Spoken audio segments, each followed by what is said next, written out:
Hello everybody, and welcome to my channel.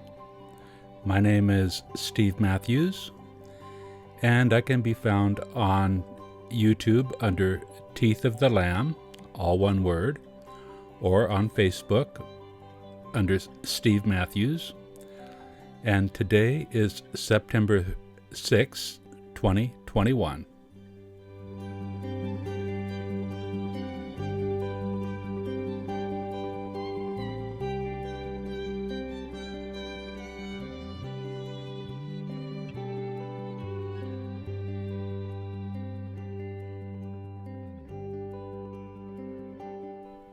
Today's video is titled Mud Flood Turned Biblical, A Time of Great Deception.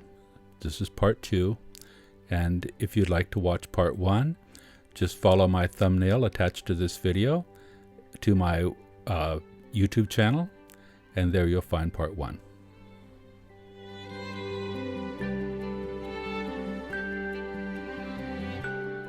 In part 1, we touched on the topic of Matthew 24, verse 1 through 35, where Jesus appears to clearly be telling his disciples that they shall see the Son of Man coming in the clouds of heaven with power and great glory. And he shall send his angels with a great sound of a trumpet, and they shall gather together his elect from the four winds, from one end of heaven to the other. And he says that they're going to experience great tribulation, such as never has occurred in the world before until that time, and never shall occur again. This sounds like the return of Christ. Clearly sounds like it.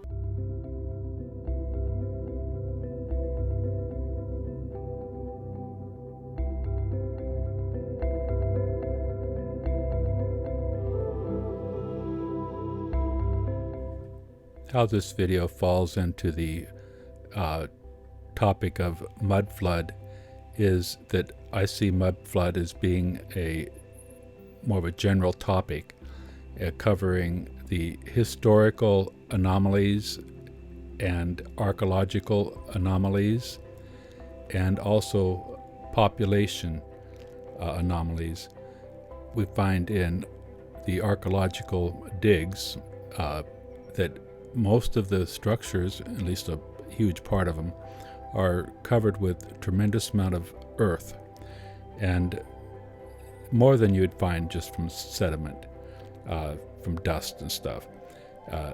It looks like there was some signs of an apocalyptic event, and I think that is a biblical event. But also in more recent times, we find many of the buildings and structures that appear to have been buried up to at least the first floor, some even deeper. Not only that, but we find between the times of Christ and the sudden disappearance of the Roman Empire and all other cultures, we find a civilization that appears to be advanced beyond its time, with great architecture, sculpture, and paintings that we marvel at still to this day. And then we see a sudden end to that culture, and we go into our culture where we're building everything in square boxes. We don't have any. It looks like all the architecture had just disappeared. So anyway, this falls under that category, and we're going to get into that here in just a moment.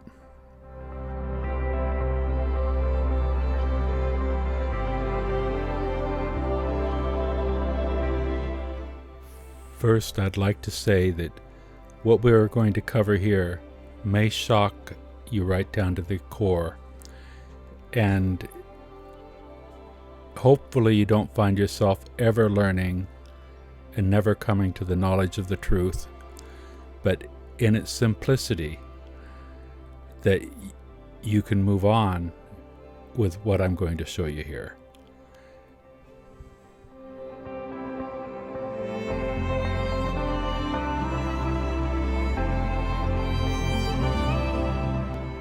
We need to do a brief recap of what the things are that lead up to Matthew 24 and what ramifications and what things did Matthew 24 reveal.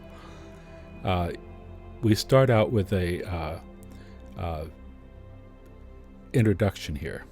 Hold on.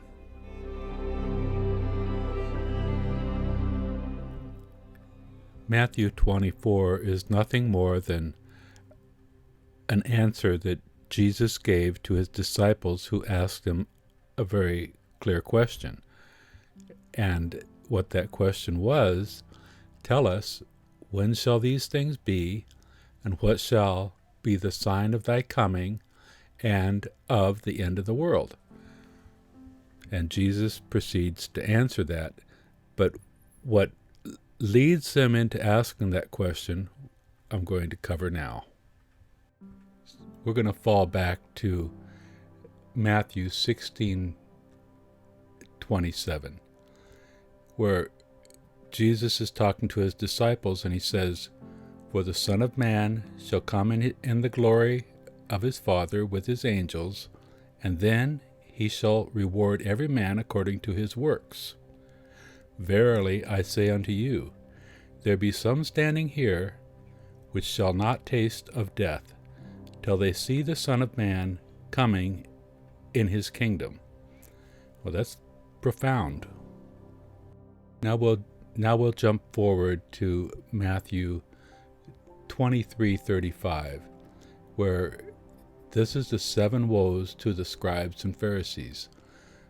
And Jesus says that upon you may come all the righteous blood shed upon the earth, from the blood of righteous Abel unto the blood of Zacharias, son of Barachas, whom you slew between the temple and the altar.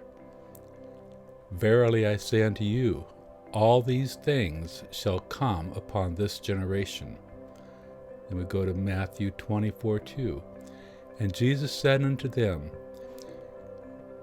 See ye not all these things? Verily I say unto you, there shall not be left here upon one stone upon another that shall not be thrown down. And he's talking to the disciples who were marveling at the temple and the buildings. And Jesus says, not one stone is going to be left on another here. Then we get into Matthew 24:3. And as he sat upon the Mount of Olives, Jesus, the disciples came to him privately, saying, Tell us, when shall these things be? And what shall be the sign of thy coming, and of the end of the world? Well, Jesus proceeds to go through and tell them about the destruction of Israel and the persecutions and the tribulations that they're going to endure. Tribulations like never before in the world and never to be in the world. So that is the Great Tribulation. So a future tribulation that we are all waiting for is highly unlikely, because there'll never be one as severe as the one that happened. That was the Great Tribulation. So you can't move forward looking for a Great Tribulation without one. Let's move on.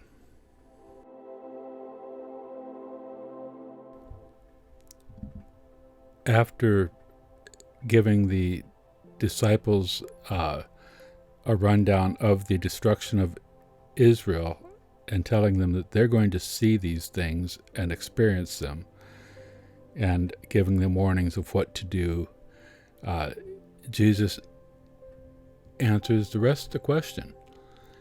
And Matthew 24:29, Jesus says, Immediately after the tribulation of those days shall the sun be darkened, and the moon shall not give her light, and the stars shall fall from heaven, and the powers of the heavens shall be shaken.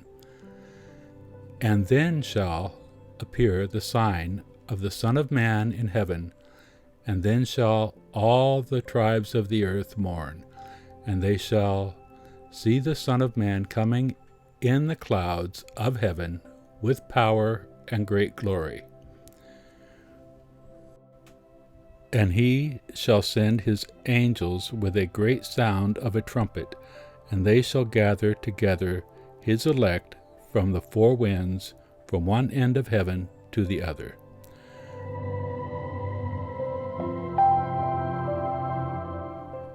Now we jump forward a little bit to Matthew 26:64. Jesus is before Caiaphas and the council. And he says this when he was asked if he were the Christ. Jesus saith unto him, Thou hast said, nevertheless I say unto you, hereafter shall you see the Son of Man sitting on the right hand of power and coming in the clouds of heaven.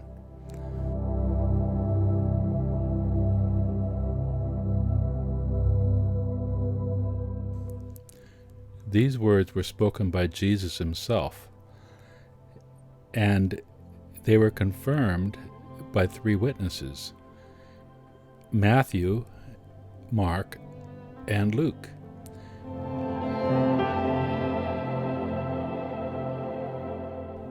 Not only do we have an historical account by Christ himself, but we also have an account with three witnesses, credible witnesses, that were eyewitnesses, that would hold up in any court of law. Well, any court of law that held the law in any regard. Today's courts wouldn't allow it, but you know what I mean. Perfect historical accounting and credible witnesses, and witnessing to Christ's words. You can't get it any better than that. Then we have historical evidence in archaeological stuff, and we also have the destruction of, it seems like, everything at that point. We also have Josephus, who made a very detailed account. He was commissioned by the Roman army to catalog the Jewish war.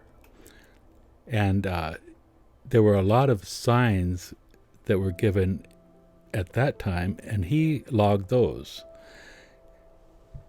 Bear in mind, his historical account is not nearly as good as Christ's own words that are confirmed by three witnesses.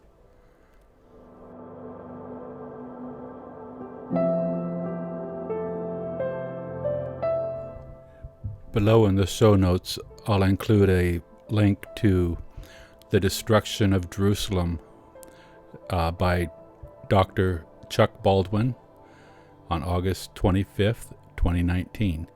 It's excellent, and it's a little long, but a very detailed account that matches what Jesus said verbatim, and he does that comparison. Also, the 7 signs of Josephus reveal end-time destruction, and I'll include a link to this down below as well. Very interesting, some of the things that he's witnessed and recorded. Josephus records a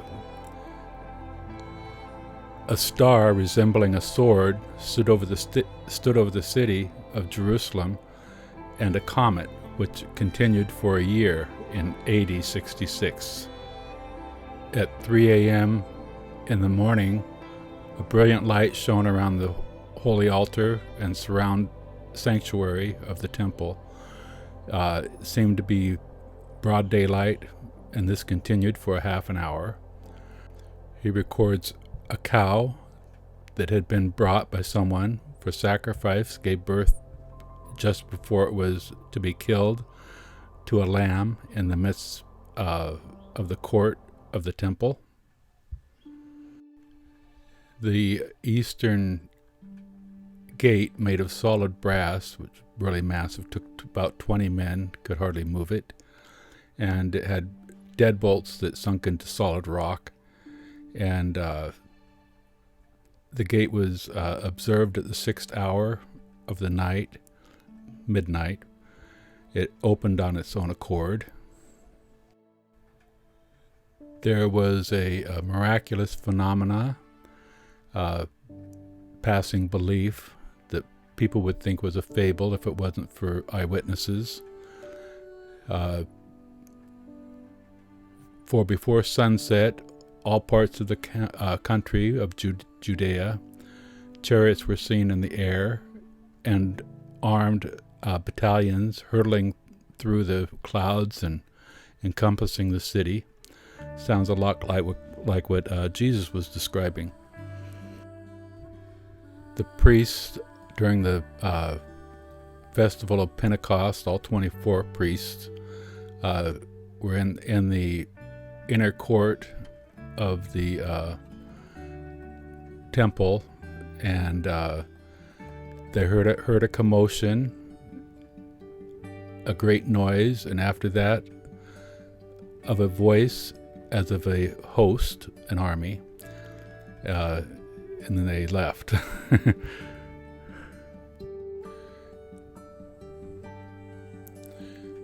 Then something even more alarming. In 62 CE, when the city was enjoying profound peace and prosperity, there came to the feast at which it was the custom of all Jews to erect tabernacles to God.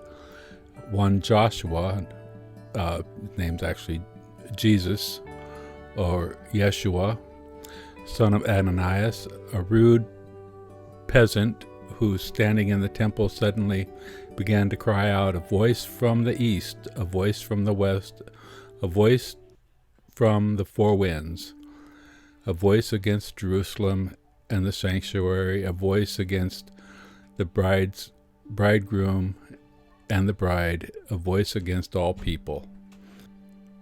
Day and night he did that through the alleyways for 4 years.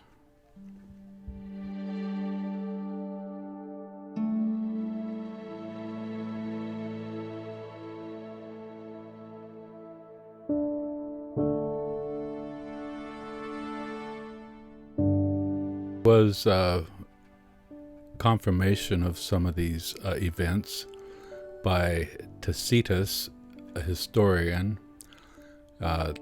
From his book, it looks like the Roman earthworks at Jerusalem. He says there were many prodigies personifying their ruin, which was not averted by all the sacrifices and vows of that people. Armies were seen flying in the air with brandished weapons. A fire fell upon the temple from the clouds. The doors of the temple were suddenly opened. At the same time, there was a loud voice saying that the gods were removing, which was accompanied with a sound of a multitude going out. That's interesting.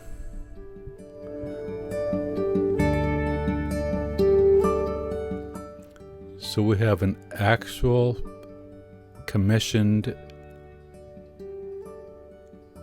historian, Josephus Flavius, who records the events just as Jesus described them.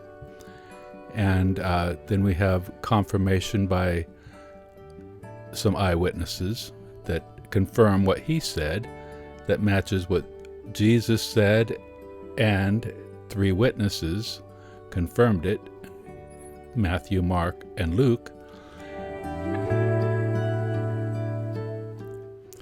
Now, some of those events that Josephus talked about seem to match all of what Jesus said. But then Jesus added this. He says, immediately after the tribulation of those days. Now, that's immediately after. shall the sun be darkened, and the moon shall not give her light, and the stars shall fall from heaven, and the powers of the heavens shall be shaken.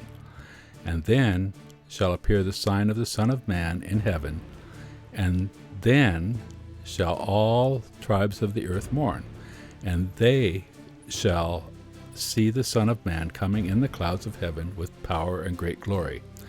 And he shall send his angels with a great sound of a trumpet, and they shall gather together his elect from the four winds, from one end of heaven to the other. Now you have Jesus himself saying that. You have Matthew, Mark, and Luke confirm it, and they were eyewitnesses to the fact. It just doesn't get any better than that, folks. Not with history.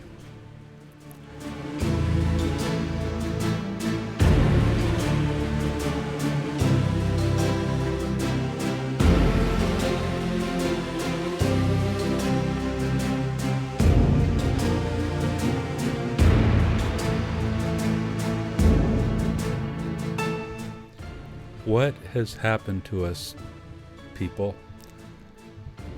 Every Christian for many, many years should have been shouting from the rooftops that there is no future advent of Christ coming. And we get that from the plain and simple words of Matthew, Mark, and Luke, who quoted Jesus Christ. And it's simple, plain English. Even John, he throws Revelations right back to his current generation. In Revelations 1:7, he says, "Behold, he cometh with clouds, and every eye shall see him, and they also which pierced him." Now who are those people? And when did they live? "And all kindreds of the earth shall wail because of him, even so, amen." That's pretty clear.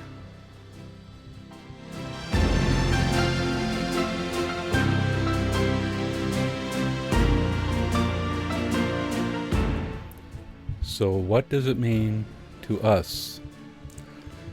Well, it means that either the God of this world who's blinded us, or God himself has blinded us. I don't know which. You have this verse from 2 Corinthians 4:3 and 4:4. "But if our gospel be hid, it is hid to them that are lost, in whom the God of this world has blinded the minds of them which believe not, lest the light of the glorious gospel of Christ, who is the image of God, should shine unto them."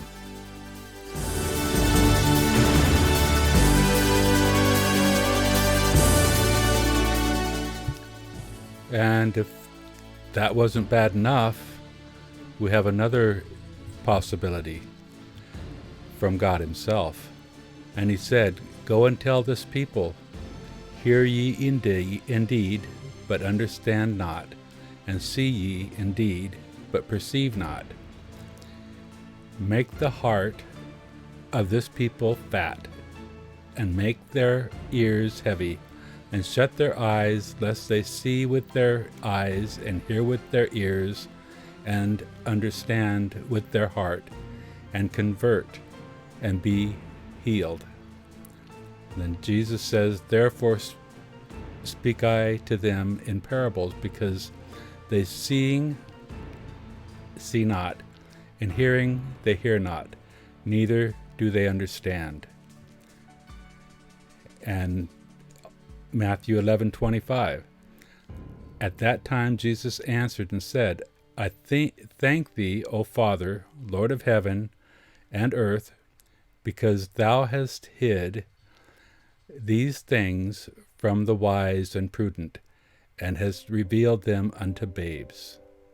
So he hides things from us, and it's because of our heart and how we disbelieve, actually. Then it goes on, it says, and for this cause God shall send them strong delusion, that they should believe a lie. And in that one, it's because they loved the lie, that they all might be damned who believe not the truth, but had pleasure in unrighteousness. I also will choose their delusions, and will bring their fears upon them, because I called, none did answer. When I spake, they did not hear, but they did evil before mine eyes, and chose that in which I delight not. And it goes on anyway. There's more to that, and the thing is, that was the problem that the Jews were dealing with also. They didn't believe him, and they're standing right there beside him.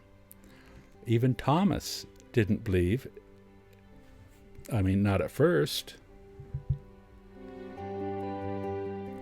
So now mudflooders have a new data point that they didn't have previously. Had an apocalypse at the time of Christ, shortly after.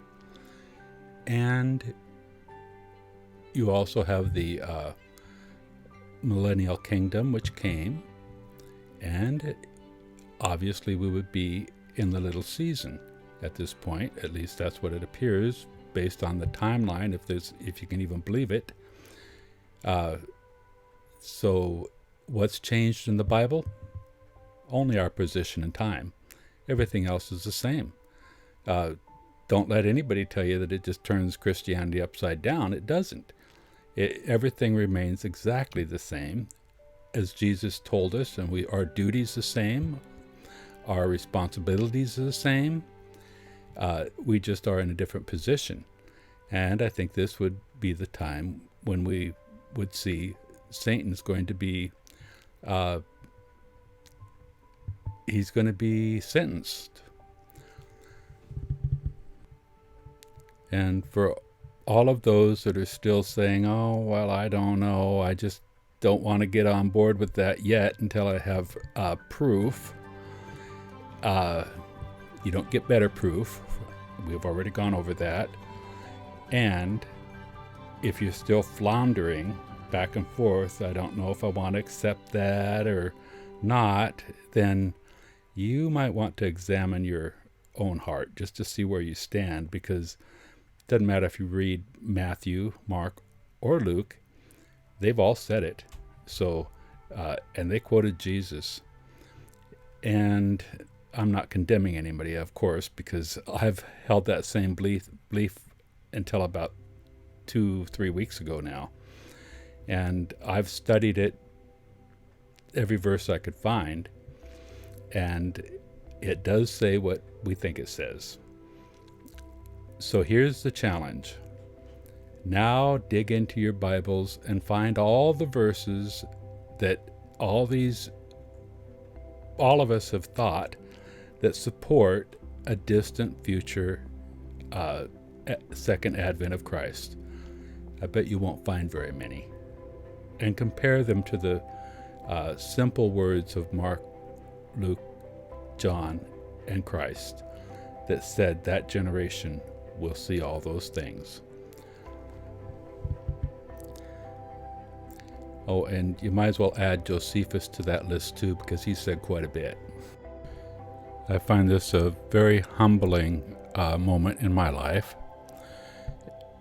but I do give thanks to the Lord that he would reveal the truth, and I'm confident at this point I can say it is the truth. But, I would encourage everybody to read Matthew 24, 1 through 35, Mark 13, 1 through 37, and Luke 21, 5 through 36, and see exactly who he's talking to and what the time frame is that he says these things will happen in. And that would be what is quoted of Jesus saying. And also, you'd want to look at Revelations 20, And remember that this whole time period is all about Satan going out and deceiving the nations. And he brings them to battle against the saints and the holy city. But it's a war that was not, because God devours them with fire from heaven. And then Satan is cast into the pit where the false prophet and the beast are already. And then after that, if there's, I don't know if there's any time or not, but after that's the great white throne. So it will be a glorious time. And for those that will gleam onto one character, maybe a period or a comma or some some verse that may get them out of this and change all that Jesus said. I know that's what's going to happen with a lot of people. I've seen it too many times. Anything to somebody said something else, that it's 3 questions, not one, and he divided them. He didn't. There's no division there. I've gone over that a lot myself just to confirm it. So anyway, soften your heart and make sure you do the right thing. God bless, and thanks for listening.